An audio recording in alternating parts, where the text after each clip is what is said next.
कहानी की शुरुआत में हम मैसन नाम के एक सिपाही को देखते हैं जो अपने कमरे में बैठकर अपनी जिंदगी के बारे में हमें बता रहा होता है। वो कहता है कि उसकी जिंदगी की शुरुआत दूसरे लोगों की तरह साधारण तरीके से हुई थी, लेकिन उसे कभी भी साधारण लोगों की तरह घिसी पिटी जिंदगी नहीं चाहिए थी जैसे अक्सर ज्यादातर लोगों के होते हैं। उसे जिंदगी में कुछ बड़ा करना था, जैसे दुनिया में कुछ ही लोग कर पाते हैं। और फिर हालातों ने उसे एक लॉयर बना दिया, पर लॉ की डिग्री में 1 साल पढ़ने के बाद वो धक्का खाकर सीधा मिलिट्री में भर्ती हो गया, जहां उसे स्पेशल फोर्स की ट्रेनिंग दिया गया, जिससे उसे एक अच्छी पोजीशन मिली। और इसी बीच उसकी शादी भी हो गई जेनी नाम की एक लड़की से, और फिर इनके घर में एक बेटी ने जन्म ली। लेकिन उसके बाद से मैसन की जिंदगी बदलने लगी और उसे स्पेशल फोर्स में एक मिशन मिला जिसमें इन्हें विनेगस नाम के एक तानाशाह को पकड़ना था। इसलिए वो अपनी पूरी टीम के साथ निकल पड़ा। लेकिन जब वो रास्ते में थे तभी इनके हेलीकॉप्टर पर हमला हो गया, जिसमें मैसन के सारे साथी मारे गए, लेकिन मैसन लकीली जिंदा बच गया। इसके बाद उसने डिसाइड कर लिया कि वो स्पेशल फोर्स छोड़ देगा, इसलिए वो वापस घर आकर अपने 1 साल की लॉयर की डिग्री से एक लॉयर के रूप में काम करने लगा। और तब से उसकी जिंदगी ऐसे ही साधारण तरीके से बीत रही है। अब वर्तमान समय में हम मैसन को देखते हैं जो अपनी 8 साल की बेटी केसी को लेकर स्कूल जा रहा है। और जब वो रास्ते में होते हैं तो केसी बताती है कि स्कूल में एक लड़का कुछ दिनों से बार बार उसे परेशान कर रहा है। तो मैसन उसे कहता है कि अगर अगली बार वो तुम्हें परेशान करे तो सीधा उसके गले में एक पंच मार देना, जिससे वो बेहोश हो जाएगा। इसके बाद वो अपनी बेटी को स्कूल छोड़कर अपने ऑफिस में चला आता है, जहां उसकी मुलाकात होती है सेबेस्टियन नाम के एक आदमी से। दरअसल सेबेस्टियन बहुत पहले से ही मैसन को जानता है कि वो कभी स्पेशल फोर्स में हुआ करता था। अब दोनों के बीच काफी बातचीत होने के बाद सेबेस्टियन कहता है कि तुम्हारे लिए मेरे पास एक बढ़िया काम है, क्या तुम अपने पुराने दोस्तों के लिए कुछ समय निकाल सकते हो? इसके बाद सेबेस्टियन मैसन को एक जगह पर ले जाता है, जहां जाकर मैसन देखता है कि सेबेस्टियन सीडीआई नाम की एक कंपनी चलाता है जो लोगों को सिक्योरिटी देने का काम करता है। वहां सेबेस्टियन मैसन को बताता है कि तुम्हें क्लेयर नाम की एक जर्नलिस्ट की बॉडीगार्ड बनना है जो विनेगस नाम के एक तानाशाह का इंटरव्यू लेने जा रही है, जो पल्डोनिया में प्रेसिडेंट बनने वाला है। और वो मैसन को विनेगस की कुछ वीडियोस भी दिखाता है। लेकिन विनेगस को देखते ही मैसन सोच में पड़ जाता है, क्योंकि ये वही आदमी है जिसे उसकी टीम मारने गई थी और रास्ते में उसके सारे के सारे लोग मारे गए थे। और मैसन को लगता है कि विनेगस ने ही उसके साथियों को मरवाया था, इसलिए पहले वो मना कर देता है, लेकिन बाद में सेबेस्टियन के बहुत समझाने पर वो मान जाता है। उसके बाद मैसन अपने घर चला आता है, जहां उसकी पत्नी उसे डांटने लगती है और कहती है कि आज कैसी ने तुम्हारे कहने पर स्कूल में एक बच्चे को पंच मार दिया, और इससे मुझे स्कूल में कितने सारे कंप्लेन सुनने को मिला पता है। और वो कहती है कि हमारी जिंदगी में ऑलरेडी बहुत सारी मुसीबतें हैं, तुम और मुसीबतों को क्यों बढ़ा रहे हो? इसके बाद अगली सुबह मैसन अपनी पत्नी से कहता है कि मैं थोड़े दिनों के लिए बाहर जा रहा हूँ, सेबेस्टियन ने मुझे एक काम दिया है जिसमें बहुत सारे पैसे मिलेंगे। तो जेनी कहती है कि तुम्हें सेबेस्टियन के कहने पर नहीं जाना चाहिए, मुझे पता है इस काम में खतरा हो सकता है, मुझे बस तुम्हारे साथ एक साधारण जिंदगी बितानी है। लेकिन मैसन नहीं मानता और कहता है कि मुझे जाना ही पड़ेगा, तो जेनी भी मान जाती है। फिर मैसन यहाँ से निकलकर जर्नलिस्ट क्लेयर से जाकर मिलता है, जिसके बाद ये दोनों एक प्राइवेट जेट में जाकर बैठ जाते हैं, जिससे वो पल्डोनिया जाएंगे। अब प्राइवेट जेट में बैठकर वो एक दूसरे से कुछ देर बातचीत करते हैं, जिसके बाद पल्डोनिया में उनका प्लेन लैंड करता है, जहां हम विनेगस को देखते हैं जो क्लेयर की स्वागत करने के लिए यहां आया होता है। और दूसरी तरफ विनेगस के आदमी मैसन की तलाशी लेकर उसके सारे हथियार ले लेते हैं। फिर तीनों कार में आकर बैठ जाते हैं, जहां विनेगस मैसन के बारे में उसकी सारी चीजें बताने लगता है कि मैसन पहले एक स्पेशल फोर्स में काम करता था और अब सीडीआई की तरफ से एक गार्ड बन के आया है। तो मैसन समझ जाता है कि उसके बारे में विनेगस ने पूरी रिसर्च की है। इसके बाद ये लोग आगे बढ़ने लगते हैं और कुछ दूर आगे जाने के बाद जैसे ही वो एक पुल के ऊपर पहुंचते हैं, तभी इनके आगे वाली गाड़ी ब्लास्ट हो जाती है और फिर चारों तरफ से रेबल्स इन्हें घेर कर गोलियां चलाना शुरू कर देते हैं, जिससे इनकी गाड़ी का ड्राइवर भी मर जाता है। तभी मैसन खुद गाड़ी चलाना शुरू कर देता है और एक एक करके सभी गाड़ियों को ठोक देता है, जिससे बहुत सारे रेबल्स मारे जाते हैं। अब ये रेबल्स किसके आदमी हैं, ये हमें कहानी के आगे पता चलेगा। अब मैसन एक बंदूक लेकर गाड़ी से बाहर आकर जितने भी और लोग अभी भी जिंदा थे, एक एक करके उन्हें भी मारने लगता है। और जब उसे लगता है कि सारे रेबल्स मर चुके हैं, तो वो सिक्योरिटी वाली गाड़ी के पास जाता है और अंदर से एक बड़ा सा बंदूक बाहर निकालता है और क्लेयर से कहता है कि हमें यहाँ से चलना चाहिए, यहाँ बहुत खतरा है। लेकिन ये देखकर विनेगस मैसन से कहता है कि तुम कहाँ जा रहे हो, तुम यहाँ से कहीं नहीं जा सकते, तुम्हें मेरे साथ चलना होगा और मेरे लोगों को बचाना होगा। लेकिन मैसन कहता है कि तुम्हारे लोगों को बचाना मेरा काम नहीं है, मेरा काम है सिर्फ क्लेयर को बचाना। इसके बाद वो क्लेयर को लेकर यहाँ से निकल जाता है और जंगल से होते हुए आगे बढ़ने लगता है। लेकिन थोड़ी दूर जाने पर क्लेयर थक कर एक जगह पर बैठ जाती है। तभी हम देखते हैं कि उनके पीछे विनेगस भी चला आया है। इसके बाद वो बात करने लगते हैं कि किसने इन पर हमला किया है। तो मेसन कहता है कि ये हमला विनेगस पर ही हुआ है, जिस वजह से हम भी यहाँ पर फंस गए हैं। इसके बाद मेसन अपने बैग से एक सैटेलाइट फोन बाहर निकालता है और सेबेस्टियन को कॉल करता है और उसे बताता है कि हम पर हमला हुआ है और फिलहाल हम शहर से बहुत दूर एक जंगल में हैं। तो सेबेस्टियन कहता है कि चिंता मत करो, मेरे पास तुम लोगों की लोकेशन है, जितनी जल्दी हो सके मैं वहाँ पर मदद भेजने की कोशिश करता हूँ, लेकिन फिलहाल तुम ईस्ट की तरफ बढ़ो, वहाँ आगे से रास्ता साफ है। इसके बाद जेसन जब फोन रखता है तो सेबेस्टियन कहता है कि मुझे फोन दे सकते हो, मुझे एक कॉल करनी है। तो मेसन फोन देने से मना कर देता है, जिस पर विनेगस कहता है कि तुम्हें शायद पता नहीं कि मैं कौन हूँ, मैं तुम्हारे ऊपर जासूस होने के चार्जेस लगवा सकता हूँ। इस बात को सुनते ही मेसन अपनी बंदूक निकालकर विनेगस पर तान देता है और कहता है, क्या तुम्हें पता है मैं तुम्हें यहाँ एक झटके में खत्म कर सकता हूँ। तभी क्लेयर दोनों के बीच खड़ी हो जाती है और मेसन को कहती है कि तुम्हें इसे फोन दे देना चाहिए। तो मेसन गन नीचे करके विनेगस को फोन दे देता है। इसके बाद विनेगस अपने भतीजे जॉर्ज को कॉल करता है। तो जॉर्ज जैसे ही अपने अंकल विनेगस की आवाज सुनता है तो वो शॉक्ड हो जाता है। तभी हमें पता लगता है कि जॉर्ज ने ही विनेगस पर हमला करवाया था और विनेगस को भी ये बात पता थी कि उसका भतीजा ही इन सारे चीजों का मास्टरमाइंड है। इसीलिए जानबूझकर उसने जॉर्ज को कॉल किया है ताकि वहाँ सबको पता लगे कि विनेगस अभी भी जिंदा है। अब बात करने के बाद वो फोन वापस मेसन को दे देता है। इसके बाद वो क्लेयर और मेसन को बताता है कि मुझे पहले से ही पता था कि मेरे भतीजे ने ही ये हमला करवाया था और ये भी पता था कि मेरे खिलाफ उसे रिबेल्स ने भड़काया है, और फिर इन्हें कहता है वापस कैपिटल की तरफ चलने के लिए। मगर मेसन कहता है वहाँ खतरा हो सकता है, तुम्हें जहाँ जाना है जाओ, हम जा रहे हैं। ये कहकर वो क्लेयर को लेकर विनेगस को वहाँ छोड़कर ईस्ट की तरफ चला जाता है। इसके बाद वो क्लेयर को लेकर आगे बढ़ ही रहा था कि थोड़ी दूर जाने के बाद वो देखते हैं कि यहाँ पर एक हेलीकॉप्टर आ रहा है और ये देखकर वो खुश हो जाते हैं क्योंकि उन्हें लग रहा था कि इस हेलीकॉप्टर को यहाँ पर सेबेस्टियन ने भेजा है। लेकिन चॉपर उतरते ही अंदर से 2 लोग हथियार के साथ बाहर आते हैं और चॉपर दोबारा ऊपर उड़ जाता है। इससे मेसन समझ जाता है कि ये चॉपर उनका नहीं है और जल्दी इन पर हमला होने वाला है, तो वो क्लेयर को लेकर भागना शुरू कर देता है। मगर चॉपर वाले इन पर गोलियां चलाने लगते हैं, जिससे ये दोनों ओर तेजी से भागने लग जाते हैं और भागते हुए दोनों एक नदी से होते हुए आगे बढ़ने लगते हैं। तभी ऊपर से चॉपर वाले इन पर लॉन्चर से हमला कर देते हैं, लेकिन दोनों इस हमले से बच जाते हैं। लेकिन अब चॉपर वाले पोजीशन लेकर इन पर फिर से एक बार हमला करते, इससे पहले मेसन एक जगह रुककर जल्दी से अपना स्नाइपर निकालता है और चॉपर पर निशाना लगाने लगता है। क्लेयर इन सारी चीजों को रिकॉर्ड कर रही होती है और मेसन अपना निशाना लगाता है और सीधा पायलट पर शूट कर देता है और पायलट के मरते ही चॉपर आकर सीधा इन पर ही क्रैश होने वाला होता है। तभी ये दोनों तुरंत यहाँ से भागना शुरू कर देते हैं। अब भागते भागते थोड़ी दूर आगे जाने के बाद ये दोनों अनजाने में एक दूसरे से बिछड़ जाते हैं और क्लेयर अकेली भागती हुई बहुत दूर आ जाती है और मेसन उसके आस पास नहीं है, जिससे वो थोड़ा डर जाती है। तब वो मेसन को आवाज देने लगती है और इसी बीच वो 2 लोग जो चॉपर से उतर गए थे वो धीरे धीरे क्लेयर की तरफ बढ़ रहे होते हैं। तभी क्लेयर इनमें से एक को देख लेती है और वो एक पेड़ के पीछे छुप जाती है।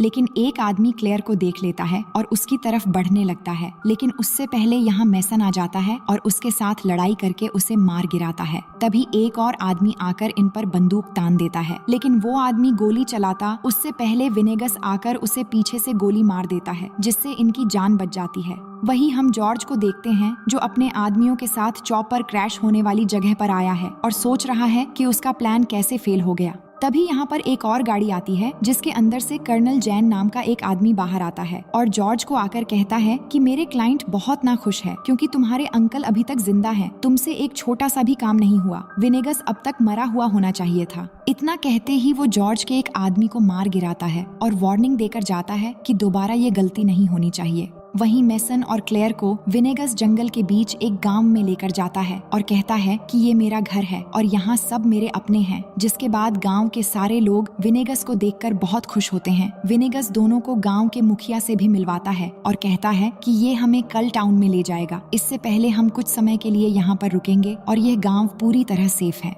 इसके बाद हम देखते हैं कि ये तीनों नहा धोकर तैयार होकर नए कपड़े पहनकर एक जगह पर आते हैं जहां क्लेयर विनेगस की इंटरव्यू लेने वाली है। तो क्लेयर मेसन को मोबाइल फोन पकड़ाकर कैमरे से इंटरव्यू रिकॉर्ड करने के लिए कहती है, जिसके बाद वो विनेगस की इंटरव्यू शुरू करती है और उससे सवाल पूछती है कि आखिर ये सारे लोग तुम्हें मारना क्यों चाहते हैं। तो विनेगस पूरी बात बताता है कि पल्डोनिया के जमीन में बहुत सारे मिनरल्स और कुछ ऐसे रेयर मेटल है जिससे हर नई टेक्नोलॉजी बनाने में बहुत काम आती है, जैसे कि mobile phone, electric car, MRI machine. इसलिए इस मेटल को दुनिया भर के मल्टीनेशनल कंपनीज कम कीमत में खरीदना चाहती है। लेकिन मैं चाहता हूँ कि इस मेटल के लिए पल्डोनिया दुनिया का नंबर 1 प्रोवाइडर बने और इसकी अच्छी कीमत से यहाँ के लोगों का विकास हो और पल्डोनिया एक डेवलप्ड कंट्री बने। इसलिए मैंने मना कर दिया और इसी की वजह से ये मुझे मारकर मुझे प्रेसिडेंट बनने से रोकना चाहते हैं। वहीं मेसन इन सारी बातों को ध्यान से सुन रहा था, जिससे उसे समझ आ जाता है कि विनेगस असल में बुरा आदमी नहीं है, बल्कि बाहर के लोगों ने उसे बुरा बनाया है। फिर आगे हम देखते हैं कि वो रात को गांव वालों के साथ पार्टी कर रहे होते हैं और सब मिलकर खुशी से डांस कर रहे होते हैं।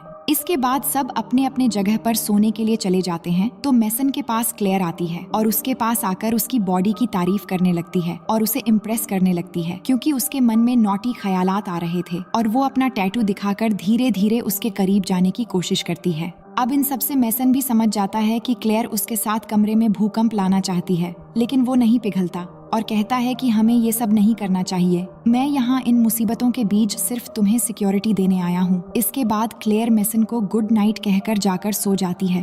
फिर अगली सुबह क्लेयर के जागने के बाद मेसन उसे कहता है कि जल्दी से तैयार हो जाओ, हमें यहाँ से निकलना है। तभी यहाँ पर विनेगस आ जाता है और मेसन से कहता है कि मैं सेंटियागो जा रहा हूँ अपने लोगों के भविष्य के लिए और मैं चाहता हूँ कि तुम यहाँ रहकर मेरे लोगों की मदद करो। लेकिन मेसन नहीं मानता और कहता है कि मुझे CDI ने जिस काम के लिए भेजा मैं वही काम करूंगा और मैं तुम्हारे लोगों के लिए अपने देश के एक शख्स की जान दांव पर नहीं लगा सकता। तो विनेगस कहता है कि तुम्हारा कहना ठीक है, मगर मुझे एक बात समझ में नहीं आया कि CDI ने सिर्फ तुम्हें ही यहाँ क्यों भेजा? वो किसी और को भी तो भेज सकते थे। क्या तुम्हें भेजने का ये कोई प्लान है या फिर तुम ना समझ बनने की कोशिश कर रहे हो? तो इससे मेसन भी सोच में पड़ जाता है और बाहर आकर सेबेस्टियन को फोन लगाता है और कहता है कि क्या मुझे यहाँ सिर्फ इसलिए भेजा गया कि मैं क्लेयर को प्रोटेक्ट करूँ या फिर कुछ और प्लान था? मुझे सच सच बताओ, आखिर बात क्या है? तो सेबेस्टियन कहता है कि तुम्हें भेजने का एक मकसद तो जरूर था कि तुम विनेगस को उसी के घर में घुसकर मार दो, क्योंकि हमें बहुत सारे देशों से कॉन्ट्रैक्ट मिला था उसे मारने के लिए। फिर हमने तुम्हें चुना और तुम्हारे लिए ये अच्छा भी है क्योंकि विनेगस ने ही तुम्हारे सिपाहियों को मरवाया था, इसलिए तुम जाओ और उससे अपना बदला ले लो।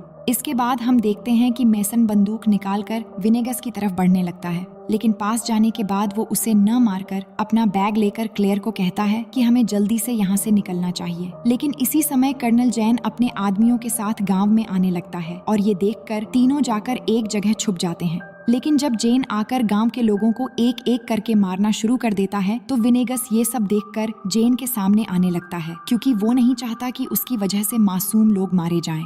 अब जब विनेगस जैन के तरफ जाने लगता है तो वहीं क्लेयर मेसन से कहती है कि अगर इन लोगों ने इसे मार दिया तो वो बाद में गांव वालों को भी मार देंगे, तुम्हें कुछ करना चाहिए। तो मेसन अपना दिमाग लगाता है और एक घोड़े पर आकर बैठ जाता है और क्लेयर को भी एक दूसरा घोड़ा लेकर के आगे बढ़ने को कहता है और विनेगस कर्नल जैन के सामने जाने से पहले वो उसे भी घोड़े में बैठाकर भागना शुरू कर देता है और वही कर्नल जैन के आदमी भी गाड़ी से उनके पीछे पीछे आने लगते हैं, जिससे मेसन और क्लेयर और तेजी से घोड़े भगाने लगते हैं। पर थोड़ी दूर आगे जाने के बाद आधे रास्ते में क्लेयर अचानक घोड़े से नीचे गिर जाती है तो जैन के लोग उसे पकड़ लेते हैं और अपने साथ ले जाने लगते हैं। वही मेसन पीछे मुड़कर देखता है कि क्लेयर को उन्होंने पकड़ लिया है और साथ लेकर जा रहे हैं। तभी मेसन कहता है, हमें पहले एक प्रॉपर प्लानिंग की जरूरत है, उसके बाद ही हम क्लेयर को बचा पाएंगे और अब शायद तुम्हारे सेंटियागो जाने का समय आ गया है। उसके बाद वो आगे बढ़ने लगते हैं और जाकर रात को एक चर्च में रुकते हैं, जहाँ पर मेसन विनेगस को कहता है कि मुझे अब सब कुछ समझ में आ गया है, अब मैं तुम्हारी मदद करूंगा।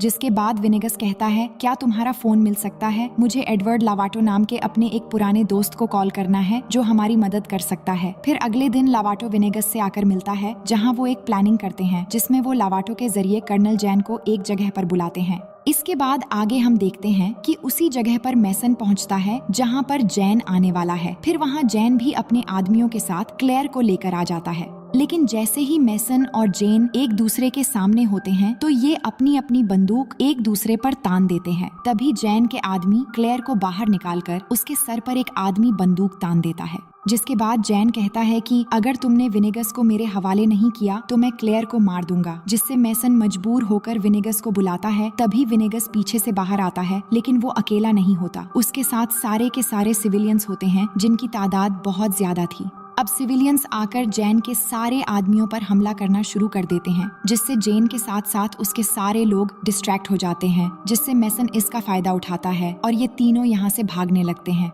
इसके बाद विनेगस इन्हें लेकर एक टनल के अंदर से होते हुए जाता है और कहता है कि यहाँ से एक खुफिया रास्ता मेरे पैलेस के अंदर जाता है। इसके बाद वो एक रूम में पहुँच जाते हैं और जाते ही वो जॉर्ज को वहाँ पर बैठा हुआ पाते हैं। तो जॉर्ज विनेगस को देखकर घबरा जाता है, पर विनेगस उसे समझाना शुरू करता है और कहता है कि जैन तुम्हारा इस्तेमाल कर रहा है, तुम समझने की कोशिश करो। सिर्फ एक बार इनका काम खत्म होने के बाद वो तुम्हें भी जिंदा नहीं छोड़ेंगे। तुम्हें अपने दिमाग का इस्तेमाल करना चाहिए और मुझे तुम पर कोई शिकायत नहीं है। तुम मेरे अपने हो और हमें मिलकर देश के लिए काम करना चाहिए। अब इसके बाद जॉर्ज मान जाता है और ये दोनों एक दूसरे को गले लगा लेते हैं। तभी यहाँ का एक जनरल आ जाता है और वो जैसे ही विनेगस को देखता है तो उस पर गोली चला देता है। तभी मैसन क्लेयर को कवर करता है और वही विनेगस अपनी बंदूक निकालकर उस जनरल को शूट कर देता है। तभी मैसन जाकर विनेगस को उठाता है और उसे लग रहा था कि विनेगस को गोली लग गई है, लेकिन विनेगस कहता है कि मेरा ये सूट बुलेट प्रूफ है, इसलिए मैं बच गया। फिर इनकी नजर जॉर्ज पर पड़ती है तो ये देखते हैं कि जॉर्ज को गोली लगी है। जब जनरल इन लोगों पर गोलियां चला रहा था तभी एक गोली उसे लग गई थी। अब जॉर्ज अपने अंकल विनेगस के गोद में आखिरी सांसें ले रहा होता है और अपने अंकल को सॉरी कहने के बाद उसकी मौत हो जाती है। अब विनेगस इससे बहुत ही ज्यादा दुखी होकर रोने लगता है क्योंकि उसने अपने भतीजे को खो दिया है। इसी बीच कमरे के अंदर पल्डोनियन सोल्जर्स चले आते हैं और सब इन पर बंदूक तान देते हैं। तभी विनेगस उनके सामने खड़ा हो जाता है और उन्हें समझाने की कोशिश करता है कि आखिर असली दुश्मन कौन है और हम सबके साथ साथ हमारे देश की भी जान खतरे में है और मैं तुम्हारा दुश्मन नहीं हूँ बल्कि कर्नल जैन है। तभी धीरे धीरे कर्नल जैन अपने लोगों को लेकर कमरे में आ जाता है,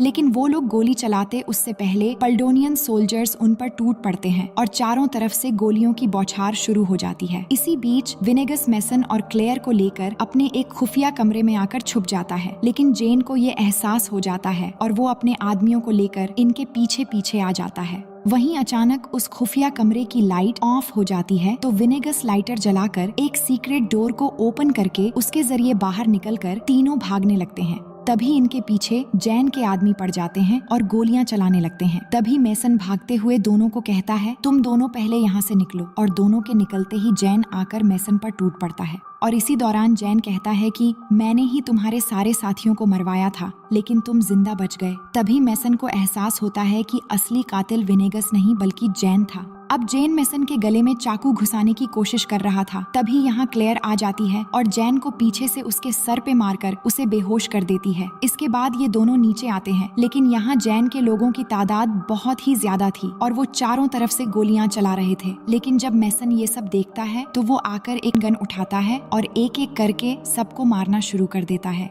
वहीं क्लेयर इन सारी चीजों को रिकॉर्ड कर रही होती है और उसे मैसन का ये फायरिंग करने का लुक बहुत इम्प्रेसिव लग रहा होता है, लेकिन जैन के इतने सारे आदमी होने के वजह से वो अकेला कुछ नहीं कर पा रहा था। पर तभी हम देखते हैं कि सेबेस्टियन सीडीआई के सोल्जर्स लेकर गेट तोड़कर अंदर आता है, जिसके बाद सभी सोल्जर्स अंदर आकर मैसन की मदद करने लगते हैं और जैन के सभी लोगों को मारने लगते हैं। और यहाँ सेबेस्टियन आकर मैसन से मिलता है, जिससे वो बहुत खुश हो जाता है। अब इसके बाद बाकी बचे जैन के आदमियों को गिरफ्तार कर लिया जाता है। अब अगले सीन में हम देखते हैं कि क्लेयर ने जो रिकॉर्डिंग्स की थी वो सारे वीडियोस को न्यूज चैनल के जरिए ब्रॉडकास्ट करवा देती है और जल्द ही पूरी दुनिया को पता लग जाता है कि पल्डोनिया का असली तानाशाह असल में कौन था। अब हम मैसन, क्लेयर और विनेगस को देखते हैं, जहां विनेगस को नया राष्ट्रपति घोषित किया जाएगा, इसलिए सभी बहुत खुश होते हैं और विनेगस क्लेयर और मैसन का शुक्रिया अदा करता है। इसके बाद विनेगस सबके सामने आकर भाषण देना शुरू करता है और इस भाषण को पूरी दुनिया में ब्रॉडकास्ट किया जाता है और विनेगस के साथ साथ हर जगह मैसन की भी तारीफ होती है। और वही जेनी भी टीवी पर मैसन को देखती है तो वो बहुत खुश हो जाती है।